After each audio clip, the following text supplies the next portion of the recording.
Okay, so if I can get most of the Ace Operatives' names, there is Clover, Harriet, Marrow, Vine, Elm, and that's it, isn't it? Yeah, I believe that's all the Aesop's names.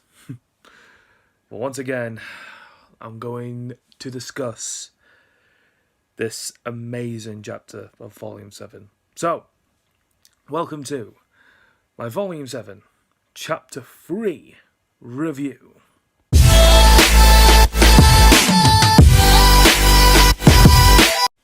Alright, what's up everyone, it's me again, Elusive Owl, bringing you my Volume 7, Chapter 3 review of RWBY. Okay, now, let's begin.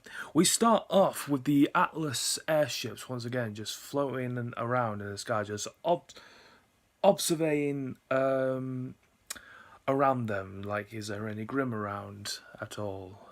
Any threat? Because just like in the start of Volume 7, there was, thousands, maybe less than thousands, I don't know. But there was a lot of Atlas airships. We start with a mission in debrief from Clover. Clover mentions that they have to go into this dust mine. The dust mines of, ironically, we hear later on of Blake's story about that. So they have to get into the mine and destroy this ice golem Grim. But there's not just that ice golem with all blocks of ice around it. There's also other grims. There was the millipede. There was more millipedes than centipedes. Millipede grims and Geist. The Geist return in this. So they have a debrief, and Pietro somehow gets up to the ship, gives them information about their upgrades. Love the sequence of their facial reactions of Team RWBY, Juniper, and all the others. I think, yeah, RWBY and Juniper, who have their reactions. Sorry, I'm just getting this nail in my toe. There's a big chunk. Sorry. So after that, we see Team RWBY in the airship, all fresh, all new. Just opens the door and we see the new look of Team RWBY, and RWBY just jumps out the plane first, and music comes on from Casey Lee in the background. And when you hear Casey Lee, it's like, oh yeah. It's like, here we go. Some serious action is going to go down. Or other meaningful songs as well, from sad to motion to action. To different meanings of emotions with Casey Lee and their songs, along with Jeff as well. Jeff is amazing on the guitar and vocals. Maybe drums. Does Jeff play drums? I think so. After that, I know about this. I squeal and just about this. And Cosmic, I think she did that a lot more than I did. Because Arcos is my second favorite ship. Wait, what? No. Oh my god, why did I just say that? No, Arcos is my first ship. Arcos is my first ship. No! Bumblebee.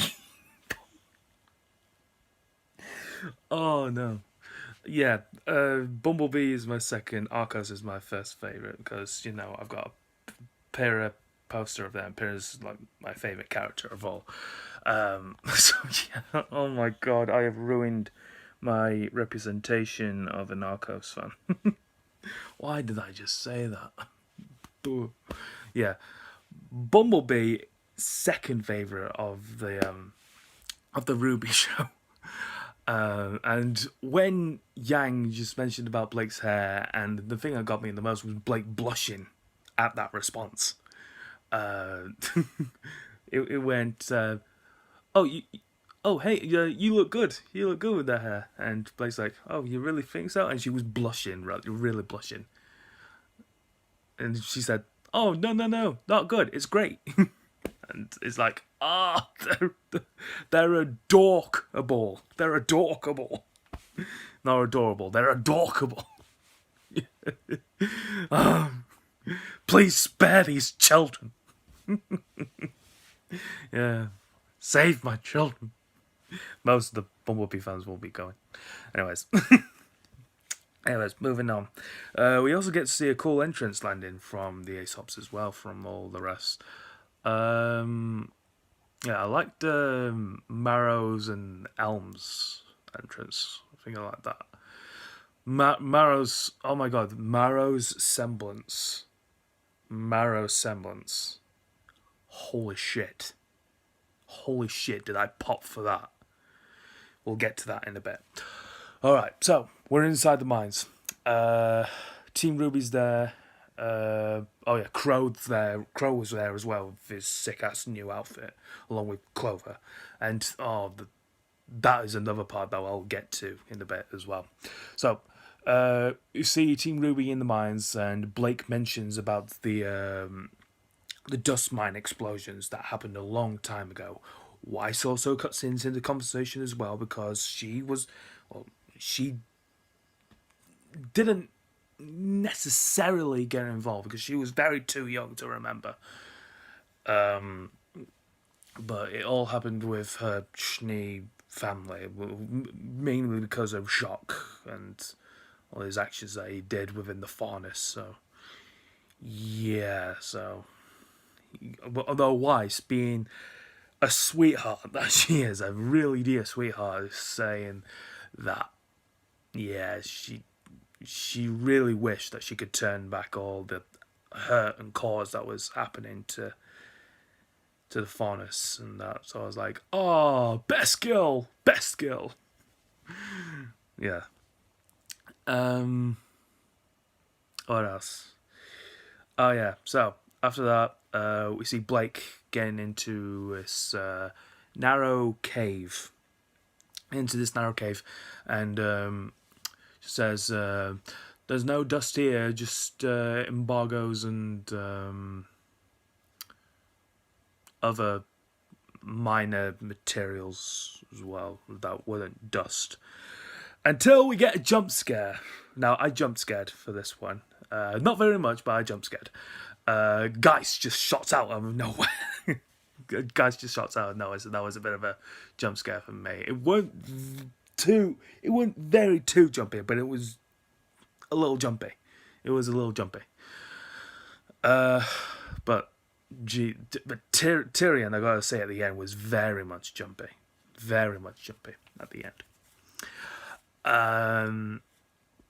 After that, Harriet, we get to see a teaser of her power. So she just has these cybertronic arms that she just plowed through the rock cave to get through to Blake, and obviously took care of the Geist. And then came the millipedes with these green goo that's just shining out of the mouth. And I was like, ooh, these are more, like air. Like, more vile than the Deathstalkers, or baby Deathstalkers.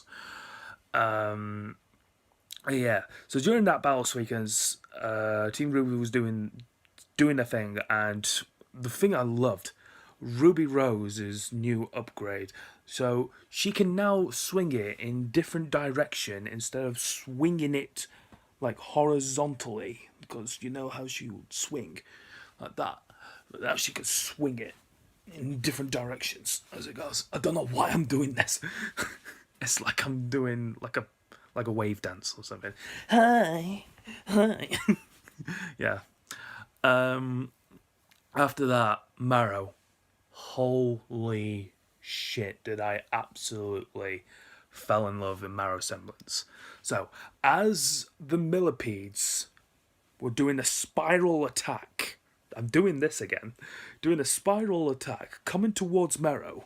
Marrow didn't attack, just about to click his fingers, and he said, freeze. Or stay.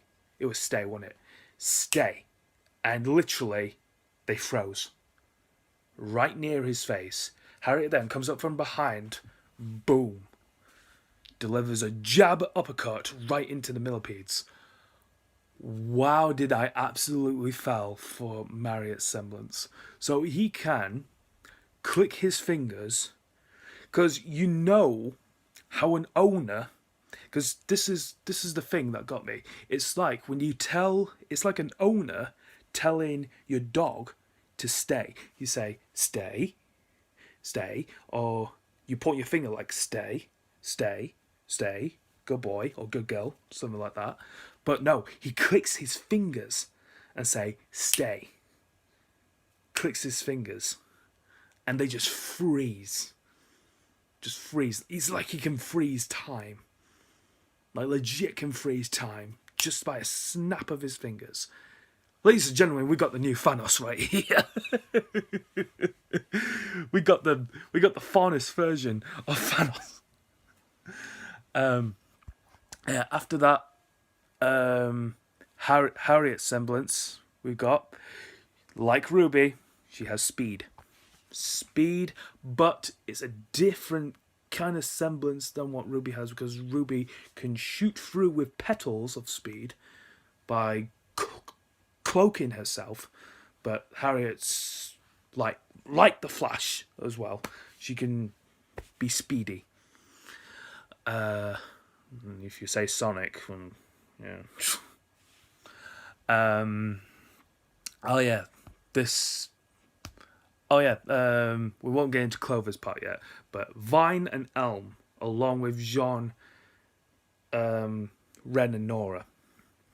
And I gotta say, Ren's arm, as I watch more of it, was absolutely perfection. The way it was, just like I viewed it from the outfit designs and how it's cosmetically done, and yeah, just very, very detailed on how it looked and that. But yeah, Elm and Vine when they came in. So Elm has these like feet that can stick to the ground, or like shield on it. I think she can stick to the ground. She's just got like sticky feet, I believe. And Vine, who experiences tranquility with his calmness and tranquility. I said it twice, like Bayonetta from Overwatch.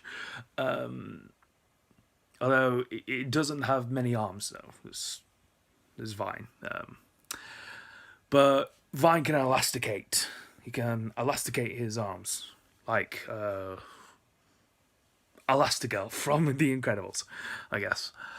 So yeah, those were some cool semblances from these two. There's we'll get to this next.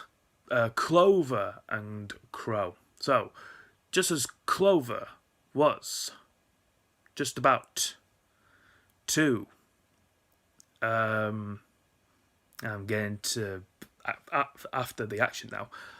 Talk about the action. So there was his ice golem trying to get both Crow and Clover, and then Clover's just stepped in. Crow said, "Look out!" Clover didn't move, stayed as he did. Oh, and by the way, indication of how he got his semblance at first. Crow was about to trip up, but Clover just grabbed him in the nick of time as well, just as he was about to fall down. I should have explained that about that earlier, just so that I could get to that really cool part. But now, here I am. So yeah, when Clover just put just the piles of rubble down on the ground so that they can create a pathway, Clover reveals a bombshell because he says his semblance is good luck or good fortune. That's what he said. Clover, no, not Clover. Crow has got bad luck with him. Clover's got good luck. Good luck, bad luck working together. Wow. Crow, looks like things are coming up for you, my bud. Looks like things are looking up for you, my bud. Yeah. That was really cool. I absolutely popped for that. I absolutely popped for that moment.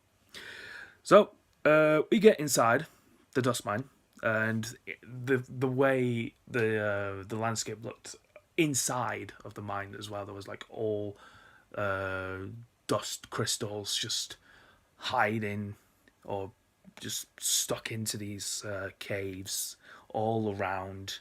And there's like 2 levels, like 3 or 2 levels, tiers of dust crystals of the mine. So I really liked how there was like different tiers of these, along with carts as well that you'd see in the mines. So that was pretty cool. So yeah, we see the ice golem again. It returns, and this is where this is one of the major action in Volume 7, in my opinion, thus far in Volume 7. Ace Operatives. No wonder this chapter was called Ace Operatives. Literally, Harriet, Elm, Clover, Vine, and Marrow all just join in together. Split screen of Team RWBY's eyes just popping wide as they observed them in action. While the Ace Ops were doing their thing, Marrow was using his sword as a boomerang, friggin' hell. Harry was just like sprinting all across the ice golem, delivering uppercuts, jabs to it. But the thing I popped though, the thing I loved the most, when when Clover was just about to join in, he hooked the mask. Hooked it once, maybe twice. Hooked it. You see the expression of Team RWBY's face. Pulls the grim out within that mask. Pulls it out. Mid-air, Harriet delivers the uppercut. And I was like, wow. Wow. No wonder they are the best of the Ace Operatives. Like, holy shit. That was one of my favourite action scenes in all of the RWBY series. I really liked Raven's... I really liked Raven and Cinders. I really liked Ozpin and Cinder. And,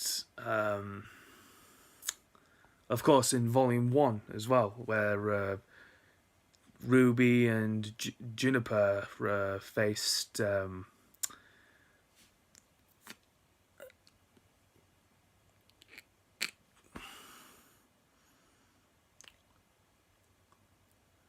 I forgot the name of the Grim.